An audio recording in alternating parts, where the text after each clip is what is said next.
with Central Idaho Mountain Weather. It's June 17th, 2026. Looking up at Baker Peak with some light fire smoke in the distance there behind the repeater and fairly clear skies with this high pressure. The fire smoke was coming from Oregon. And if you're still enjoying this broadcast, we ask you to do a one-time donation, or even better, sign up for that monthly Sing membership. Today is going to be cooler, just a couple of degrees cooler, much windier, and pretty low humidity again in the near single digits here in the Wood River Valley. Tomorrow is going to be a thin layer of clouds that develops. We'll start out with mostly clear skies. Looking at the satellite reel this morning, you can see it is pretty clear out there. And it is also really dry, with this big patch of dry air overhead. And that's going to lead us to some fire weather. This is looking at the Fosberg index, so that takes into account temperature, humidity, and wind speeds to give you a forecast on fire weather. So we do have a red flag warning for much of the Snake River Plain. You can kind of see that highlighted here. It's going to be very high fire danger today because of those combined components. So this is where the fire watch is through much of the Snake River Plain up into Arco area and much of southeast Idaho, because we are going to have really light, low humidities in the single digits across much of the area, especially the southwest. And then we're going to have winds pick up throughout the day. You can see wind gusts getting up to 41 miles per hour in Pocatello.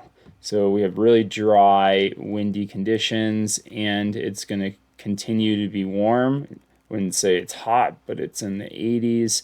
So all those components with dry fuels out there have elevated that fire risk. Looking at temperatures in the Wood River Valley, we're going to be in the mid 80s, about the same tomorrow, and then we're going to start, and we'll jump up a little bit on Friday before a weather system comes through this weekend and might give us some rain. So we'll take a look at that in a second. Looking at the jet stream overhead with strong northwest flow, that's going to tighten the gradient and the pressure gradient and give us more wind for the day. This is the trough that's coming in. That's going to pull in some moisture from the Pacific and help fuel some afternoon thunder showers for Saturday. And then that looks like that system clears out after the weekend. So this is looking at lightning flash density over 6 hours. So this is for Saturday afternoon. You can see kind of the hot spots here where there might be more thunderstorm activity. Over in the Sawtooth, over in the Ketchum area, and over in the White Cloud Pioneer area. So we'll see on Friday when we get a closer forecast if that's still lining up with those zones. As for precip, we are going to get some light rain with this Saturday afternoon into Sunday morning. It's not a ton. It's probably going to be a lot driven by those thunderstorms. So if you're underneath the thunderstorm getting those downpours, could be leading to some pretty fast moving rain. Could be some flash flooding and fire scars like the Wapiti.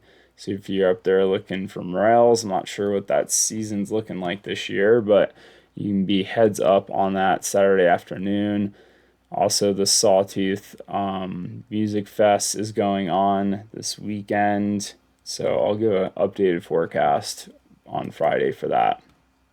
Looking ahead, we have continued above normal temperatures, and it's looking like it's going to be pretty dry here through the end of June, besides those isolated thunderstorms. Yeah, looking pretty dry.